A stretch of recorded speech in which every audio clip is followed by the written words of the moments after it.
барлығын Аиданың курсынан үйрендім. Негізі менің осы женский шестигүрім ешқашан да оңбай бит.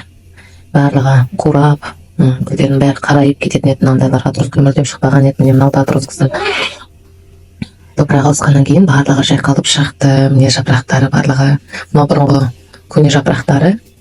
Аида, міне менің женский шестем. Сізге жіберген едім отросткілерін, шығып жатыр деп.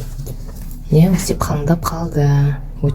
Қыздар, бұл видеода гүлдер курсын оқып, өзінің шынайы отзывымен, алған білімімен бөлісіп отқан менің қыздарым гүлдер чатында осындай видеомен бөлісті. Қыздар, бірінші көрген видеоларыңыз ол емделген кезі, өзіне әйел бақытына арналған топыраққа жаңадан отырғызылған кезі. Енді міне екінші видео оның нәтижесі, қалай өсіп келе жатқаны, қалай әдемі жасылды жапырақты болып келе жатқандығымен бөлісіп отыр. Дәл осылай қыздар, гүлдер курсын оқып, гүлдердің қыр-сырын үйренемін, ауруларын, топырақ құрамын барлығын үйреніп, гүлдерді әдемі өсіремін десеңіздер, маған WhatsApp-қа жазсаңыздар болады. Қыздар, гүлдерді әдемі өсіруді